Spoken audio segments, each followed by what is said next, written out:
Hello बच्चों, I am the S K Srivastava. Welcome to Gyan tutorial. Today I will discuss to the some important compound in carbon its compound in 10th class. The topic is the ethyl alcohol.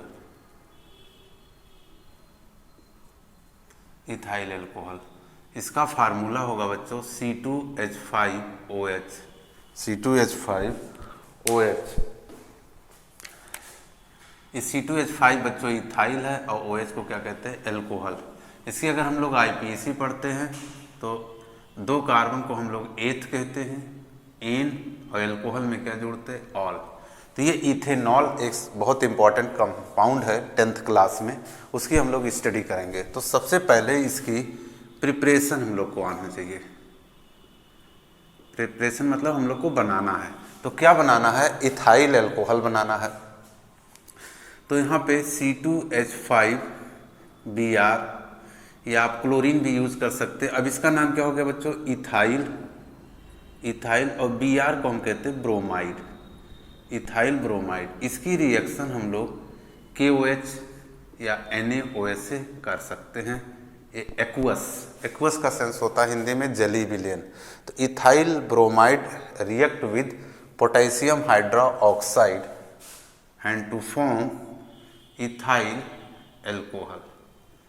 Ethyl alcohol. और यहाँ से क्या बन गया बच्चों? KBr, potassium bromide. तो ethanol का preparation हो गया. अब इसका मेन हम लोगों को बच्चों आना चाहिए केमिकल प्रॉपर्टीज. क्या आना चाहिए? Chemical properties. केमिकल प्रॉपर्टीज जिसे हिंदी मीडियम वाले बच्चे कहते हैं रासायनिक गुण. Chemical properties. Chemical properties of ethanol या इथाइल एल्कोहल. इथेनॉल या इथाइल एल्कोहल. केमिकल प्रॉपर्टीज बच्चों आप लोगों में दो केमिकल प्रॉपर्टीज है और दोनों अक्सर बोर्ड में कोई न कोई एक रिएक्शन आ जाता है. पहला रिएक्शन है बच्चों विद सोडियम. विद सोडियम, या इसको देखो और नाम से क्या आ सकता है? विद मेटल, या विद एक्टिव मेटल, या रिएक्शन विद सोडियम. तो ये मेटल्स की रिएक्शन. तो हम यहाँ पे बच्चों क्या लिख लेंगे? C2H5OH और प्लस Na. बस यहाँ का जो H है वो आपका हट जाएगा और यहाँ पे आ जाएगा C2H5ONa. जो बच्चों H यहाँ से निकलेगा वो H यहाँ एटम के फॉर्म में जैसे रहेगा. कुछ देर बाद वो आप जानते हैं कि हर एटम चाहता है कि हम मालिक्यूल्स फॉर्म में, बिकॉज वो मालिक्यूल्स फॉर्म में बच्चों स्टेबल होता है. तो H यहाँ से निकल गया, कुछ देर बाद एक इसमें कन्वर्ट हो जाएगा H2 में, क्योंकि ये मालिक्यूल से इसे अणु फॉर्म में कलेक्ट हो जाएगा. तो इस दो हाइड्रोजन हो जाने के कारण अब हमें इस इक्वेशन को केवल क्या कर लेना है? बैलेंस कर लेना है. तो बैलेंस करने में आप फर्स्ट लेसन में ही आप लोग पढ़ चुके कैसे इक्वेशन बैलेंस करते हैं. तो ये कंपाउंड जो बना वो नाम जल्दी आप लोग को नहीं याद रहता है. सोडियम और ये दो कार्बन से इसका नाम हो जाएगा बच्चों एथॉक्साइड. Sodium ethoxide. मतलब अगर हम इथाइल एल्कोहल की रिएक्शन सोडियम से कराएंगे बच्चों तो क्या बन जाएगा? सोडियम एथॉक्साइड, और साथ में हाइड्रोजन गैस निकलेगी.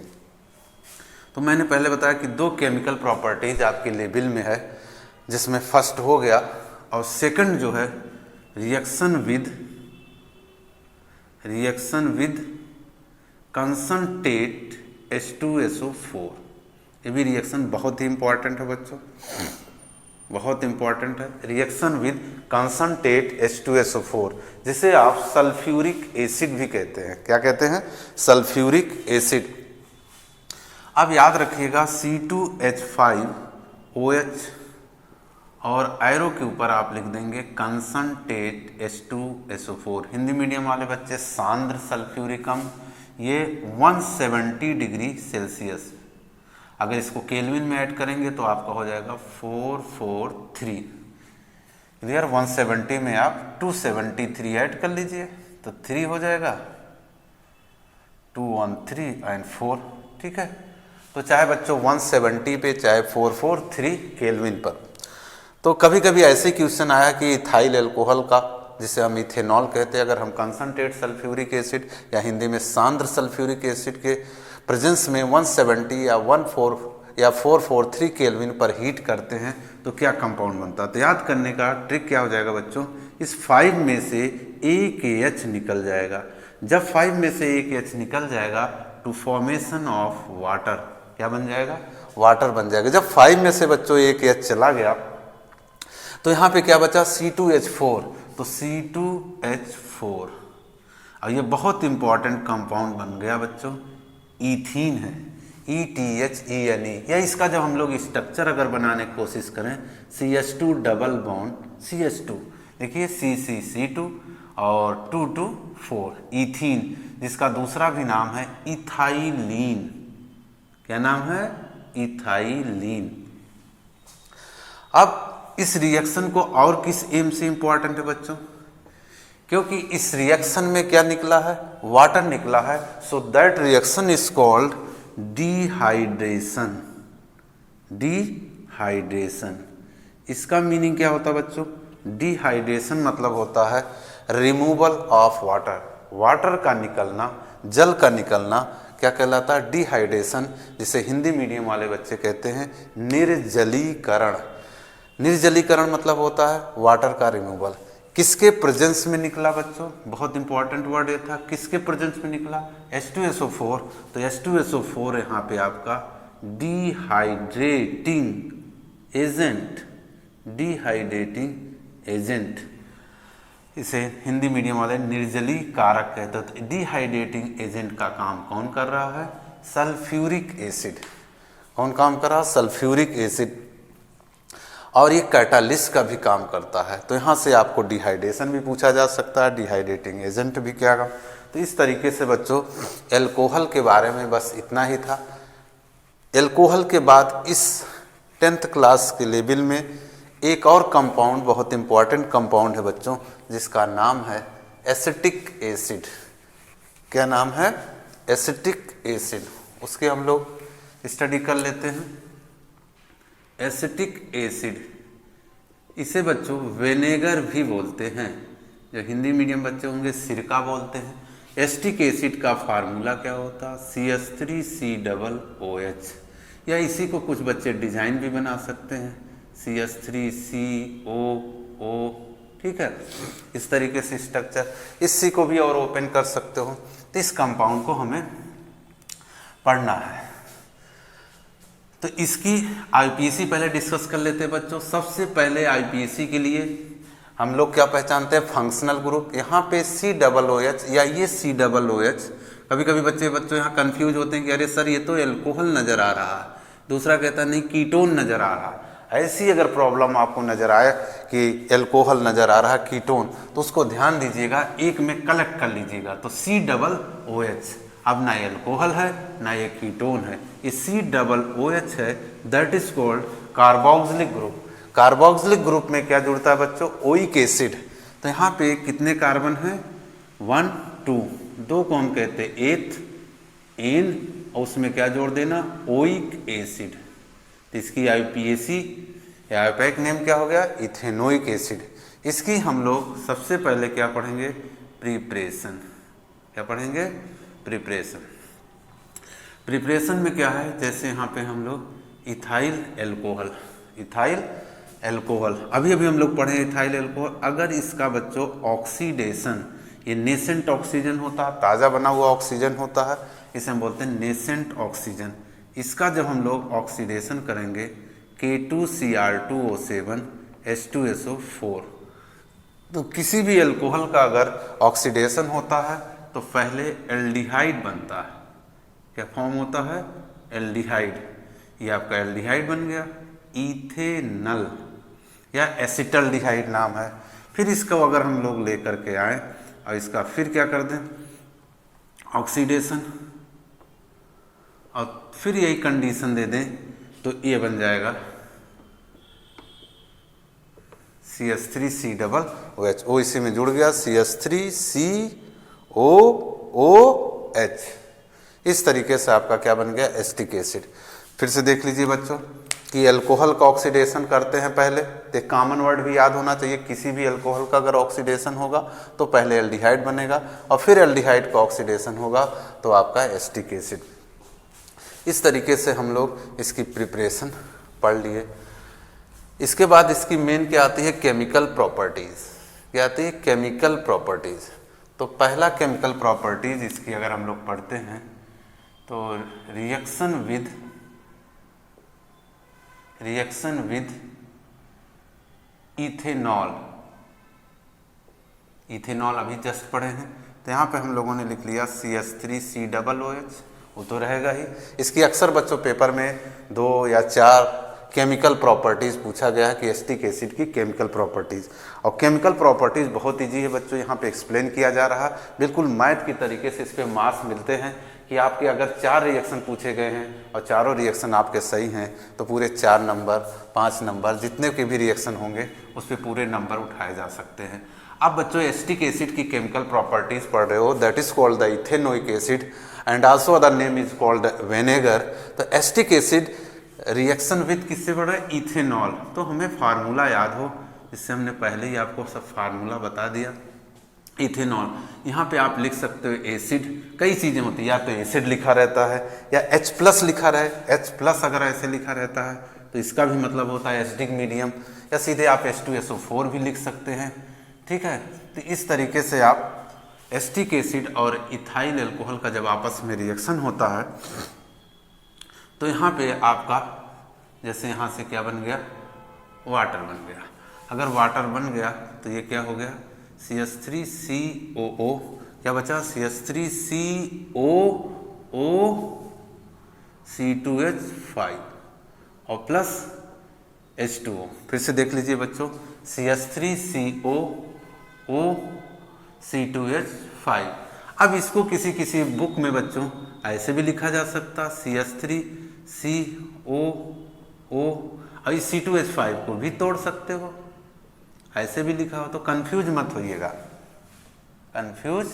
होइएगा, CH3C डबल बॉन्ड O, फिर यहाँ पे क्या हो गया C2H5 और साथ में क्या बन गया, वाटर। तो आप इसको ऐसे भी लिख सकते हो। तो सबसे पहले बच्चों हम लोग को पहचानना चाहिए कि कौन सा फंक्शनल ग्रुप है। फंक्शनल ग्रुप जिसे हिंदी में बोलते हैं क्रियात्मक समूह। तो ये COO ग्रुप जो होता है, जिसे आपको अगर पीछे क्लास में पढ़े होंगे, ये स्ट्रक्चर होता है RCOOR, that is called ester. इसलिए ये हमारा कंपाउंड क्या बन गया बच्चों, एस्टर बन गया। और इसका स्वीट स्मेल होता है एस्टर, और एस्टर बनने के कारण इस रिएक्शन को हम क्या बोलते हैं, एस्टरीफिकेशन। तो ये वर्ड बच्चों बहुत आया है पेपर में, एस्टरीफिकेशन। हिंदी मीडियम वाले बोलते हैं एस्टरीकरण। तो इस रिएक्शन को अक्सर पेपर में आया कि एस्टरीकरण क्या है, इंग्लिश में क्या बोलते हैं, एस्टरीफिकेशन क्या, व्हाट इज द एस्टरीफिकेशन। कई बार बच्चों पेपर में आया। जब हमको रिएक्शन याद है बच्चों तो हमें उसे लैंग्वेज बनाने में कोई प्रॉब्लम नहीं होगा। देखिए लैंग्वेज क्या बन गया कि जब हम लोग एसिटिक एसिड की रिएक्शन इथाइल अल्कोहल, या इसे हम और क्या बोल सकते हैं, इथेनॉल, इसी तरीके से इसको भी बोल सकते हो इथेनोइक एसिड। तो acetic acid react with ethyl alcohol in the presence of acid to form the ester. Ester बनने के कारण बच्चों that reaction is called esterification. और इस रिएक्शन को आप उल्टा भी लिख सकते थे, अगर इस रिएक्शन का हम वाटर से रिएक्शन करा दें तो फिर क्या बन जाएगा, एसिटिक एसिड और इथाइल अल्कोहल। मतलब इस रिएक्शन को अगर बच्चों हम अपोजिट लिख दें तो ये हमारी किसकी प्रिपरेशन हो जाएगी, एसिटिक एसिड की भी प्रिपरेशन हो जाएगी और इथाइल अल्कोहल का। तो ये रिएक्शन बहुत ही इंपॉर्टेंट है। अच्छा, इसी में अगर बच्चों हम जो ये हमारा एस्टर बना, इसको अगर हम नोट नंबर 1 कर दिए, ये नोट नंबर 2 में पढ़ लेते हैं कि अगर ये हमारा जो बना CH3COO C2H5 और इसकी रिएक्शन अगर NaOH से कर दें तो ये जो है, अब देखिए CH3COONA, तो CH3COONA plus C2H5OH ethyl alcohol बन गया। क्या बन गया? Ethyl alcohol. इस कंपाउंड को, इतने पार्ट को बच्चों क्या बोलते हैं? एसीटेट बोलते हैं। और यहाँ पीछे से नाम सोडियम, तो ये क्या हो जाएगा? Sodium acetate. Sodium acetate. इस रिएक्शन को बच्चों सपोनिफिकेशन भी बोलते हैं। सपोनिफिकेशन भी बोलते हैं। सपोनिफिकेशन या हिंदी मीडियम में बोलते हैं साबुनीकरण। तो ये रिएक्शन आपकी बहुत इंपॉर्टेंट थी, जिसमें हम लोगों ने क्या पढ़ लिया? एक हो गया आपका इथाइल एल्कोहल से। दूसरा हम लोग रिएक्शन पढ़ने जा रहे हैं with sodium hydra oxide. With sodium hydra oxide, hydroxide.